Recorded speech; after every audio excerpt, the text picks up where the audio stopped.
Yo, what up, guys? Listen, man, I want to revisit. I may have did a previous video about this on my YouTube page, but I want to revisit building your credit score versus rebuilding, right?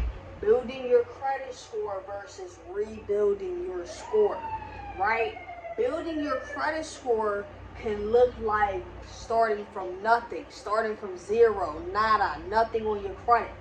Rebuilding your credit score can stem from late payments, from derogatory marks, from collections, from charge-offs, from negative accounts that you already had in your name, right? So it can pretty much, when you're building your score,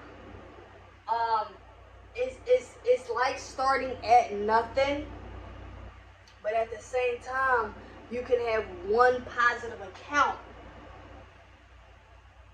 when building your score. You can have one positive account that will help your score transition from nothing to something. And consistency over time will make that score continue to grow. When you're rebuilding your score, I have to get new markers, guys. I apologize, and that's why I'm really trying to make sure I'm speaking, clear and things like that. Rebuilding your score. You may have a positive account. You might got a few positive accounts, but you also have a few negative accounts. So we're looking at both sides. Building your credit, just one positive account. Rebuilding your credit, a few positive accounts and also a few negative accounts. Which one would you want to start with? You want to start where you only have one positive account because you started with just one account. Or you started with nothing and then you was able to apply and get that account. If you're a student, maybe you got a student card. If you're new to building credit, maybe you got a secure credit card. Maybe a family member added you as an authorized user. If you're rebuilding, now you're trying to clear up these negatives,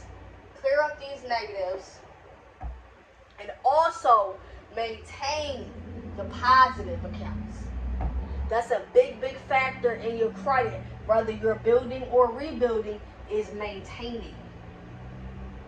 Because whatever information you already have on your credit score, you want to make sure those accounts are still performing well, right? Even if you're in a disputing process or whatever it may be. So you want to maintain, the good accounts that you already have. So as you continue to build your score in the future, you start to apply for more accounts, you are able to get approved, and those late payments and negative accounts aren't hurting your score, right?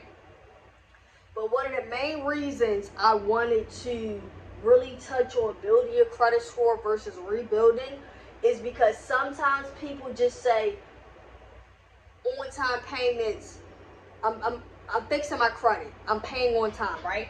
Now, paying your bills on time goes both on the building side and the rebuilding side. Because it's important to pay your bills, because if you're in the rebuilding side, then maybe you were having late payments and you weren't really paying. If you're in the building side, then you have to pay on time in order to build, right? However, if you have these negative accounts on your profile, over time they hold less weight, but they will remain on your credit profile. So if you don't have enough positive trade lines that outweighs that history, then your score kind of stays stuck in the middle, right? But you got to understand that when you're rebuilding, you also have some damage, some negative things you need to take care of. And when you're building, you're starting from scratch. You're starting from zero. You're starting from nothing. When you're building, you need education. And when you rebuild it, you need education because you need to be re-educated on, whatever activity, whatever things you were doing and the decisions that you were making prior to. And maybe you were younger, maybe you were in school. You need to be educated if you're just starting to build. So that way you know how to build strong, you know how to build fast, and you know how to build accurately. Because there's a lot of credit videos out there. There's a lot of people teaching credit. So when people are teaching credit and you're hearing so much